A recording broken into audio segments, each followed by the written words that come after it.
Je vais demander à Rachida Dati d'assouplir les critères actuels d'affectation des détenus ayant des attaches familiales en Corse, à Borgo, pour avoir un vivier suffisant de bénéficiaires du droit de purger la fin de leur peine en Corse, dès lors qu'ils ont eu un comportement irréprochable dans les établissements qu'ils ont fréquentés naturellement.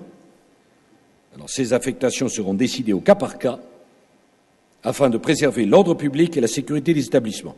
Je veux d'ailleurs saluer l'ensemble des personnels de l'administration pénitentiaire pour la manière dont ils s'acquittent d'un travail dont le moins qu'on puisse dire, c'est qu'il n'est pas facile. Mais vous voyez que je n'ai pas voulu évacuer cette question. Alors, ce dialogue que je veux ouvert, sans arrière-pensée, doit nous permettre de rassembler les Corses autour d'un projet pour le XXIe siècle, cher Camille, cher Ange, digne de son héritage et de ses ambitions.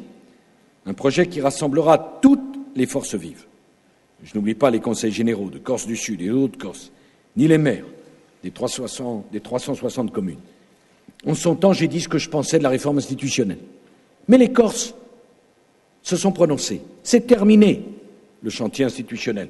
On peut naturellement débattre de quelques aménagements sur le mode de scrutin ou sur tel ou tel élément.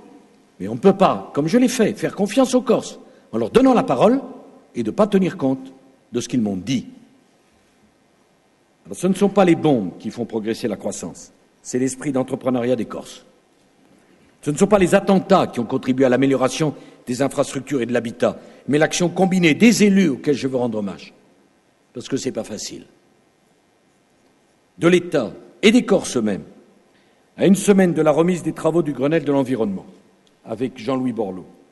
Je souhaite mettre l'accent sur le potentiel immense de la Corse en matière de développement durable, et la présence du ministre d'État à mes côtés n'est pas un hasard.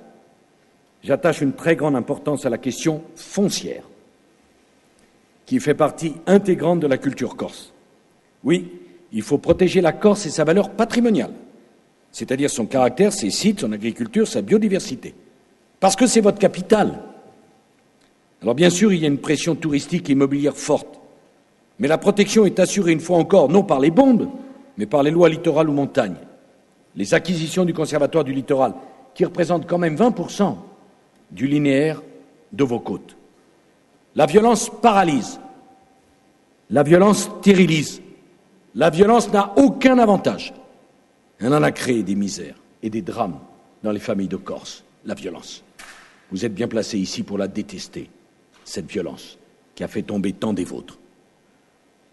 Alors la Corse a besoin de faire vivre son capital foncier, à travers des règles claires, des documents d'urbanisme partagés, discutés par tous, adoptés dans la transparence. Encore un sujet difficile que je vais évoquer. Alors c'est vrai pour le premier d'entre eux dans l'échelle des normes, le plan d'aménagement et de développement durable de la Corse, qui vaudra, quand il sera adopté, directive territoriale Ange d'aménagement et schéma de mise en valeur de la mer. Je sais que vous y travaillez. Ce document est difficile, mais il est de votre entière compétence. C'est à vous de décider des grandes orientations à mettre en œuvre en matière d'occupation d'espace. L'adoption de ces documents dans un proche avenir serait un signe fort de la maturité de votre collectivité. Il y a la préservation et la mise en valeur de la biodiversité exceptionnelle en Corse. On compte ici 2500 espèces floristiques et 191 des 251 espèces d'oiseaux protégées, 38 espèces de mammifères protégées, dont 8 espèces marines, ainsi qu'une faune aquatique multiple. C'est une richesse inestimable. Le soutien à l'agriculture y participe de cette valorisation de l'espace. L'agriculture corse a accumulé, du fait de l'insularité, mais aussi du fait du morcellement de ses structures, d'importants retards. Le plan de relance de l'agriculture que j'ai négocié dans la douleur, il y a ici un certain nombre de mes partenaires, 2005-2008, a été un succès reconnu. Je le poursuivrai et je ne laisserai pas tomber les agriculteurs corses. Cette situation d'ailleurs justifie la mobilisation du programme exceptionnel d'investissement et du plan de relance doté respectivement de 6 millions et de 25 millions pour la période 2007-2013. Cette démarche, je la maintiendrai jusqu'au bout. Par ailleurs, en accompagnant le plan de développement rural corse doté de 83 millions d'euros pour la période 2007-2013 et dont la maîtrise est confiée à la CTC, l'État affiche de nouveau sa volonté de développer l'agriculture corse grâce à des moyens renforcés. Je ne sais pas si j'ai fait suffisamment, mais je suis prêt à me comparer. Y a-t-il un seul responsable dans l'histoire de la République qui a fait autant pour l'agriculture corse? Et la discrétion de ces principaux responsables montre que ça ne doit pas être si faux, ce que je dis. Et l'agriculture corse, moi j'y crois, parce que vous êtes en mesure de produire des cultures de grande qualité. Je veux accompagner la poursuite de la structuration de vos filières pour que chaque agriculture corse puisse vivre de ses prix et du fruit de son travail. Et voilà le sujet le plus difficile. On va régler la question du désordre juridique en matière de propriété foncière et immobilière, publique et privée. C'est ce qui a conduit l'État et tous les acteurs locaux à constituer un groupement d'intérêt public en vue de reconstituer les titres. J'ai demandé que la Convention se mette en place désormais. Elle sera signée par les ministres demain matin, avant le Conseil des ministres, ce qui réglera la question des financements de l'État, qui s'élève quand même à 11 millions d'euros dans le PEI 2007-2013. Je me suis impliqué personnellement dans ce dossier. Alors vous savez que la loi du 22 janvier 2002 prévoit de caler l'application du droit commun des successions à partir d'une reconstitution parallèle des titres de propriété. Or, 5 années se sont écoulées depuis, et que s'est-il passé? Rien. Ou presque rien du côté des titres. On est en décalage, chère Christine, entre le fiscal et le juridique, puisqu'on veut commencer à appliquer des droits pour les successions alors qu'on n'arrive pas à les régler. C'est quand même compliqué.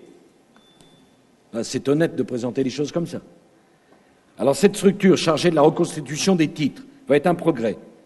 Exercera-t-elle des pressions sur les Corses pour vendre leurs biens? Évidemment, il n'en est pas question.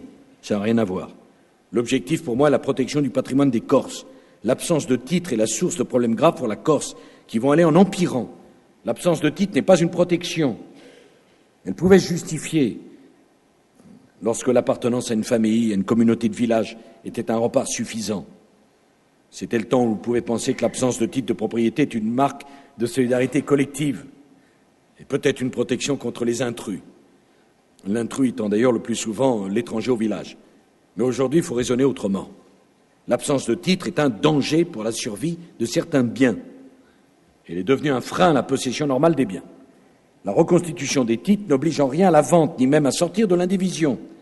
Redonner des titres de propriété aux Corses et leur restaurer un droit constitutionnel, inaliénable. Il faut donner aux Corses la capacité de transmettre normalement leur patrimoine. Alors, Monsieur le Président, cher Camille, du fait des délais de mise en place du groupement, vous posez la question du report des échéances d'exonération, fixées en 2010 et en 2015. Alors, je veux dire qu'il est normal que la mise en œuvre de la loi soit compatible avec l'existence de titres de propriété. Et donc, il est légitime, sur le principe, de prévoir le report des échéances prévues. Mais plutôt que de fixer une date dès aujourd'hui de façon arbitraire, qui créerait polémique, je propose de connaître le calendrier de travail du GIP et d'en tirer ensuite les conséquences. En 2009, vous voyez, je suis honnête, je reconnais que tant qu'il n'y a pas les titres, sur le principe du report, oui, on ne va pas percevoir des droits, des titres et des successions qui ne sont pas réglés. Mais ne demandez pas de fixer une date maintenant, alors que je n'ai pas le calendrier du GIP, et moi je veux le calendrier du GIP. Je pense que cette proposition est une proposition sincère qui permet de sortir d'un imbroglio. La situation économique de la Corse s'améliore. Sur les 3 dernières années, progression de 5,6% des chiffres d'affaires et de près de 10% des encaissements de TVA. En matière d'emploi, progression de 27% de l'emploi salarié privé, baisse de 6,5% du chômage sur les 12 derniers mois en Corse, et les chômeurs de longue durée en Corse, en un an, c'est moins 21%. La tendance est bonne, même s'il y a encore beaucoup de problèmes.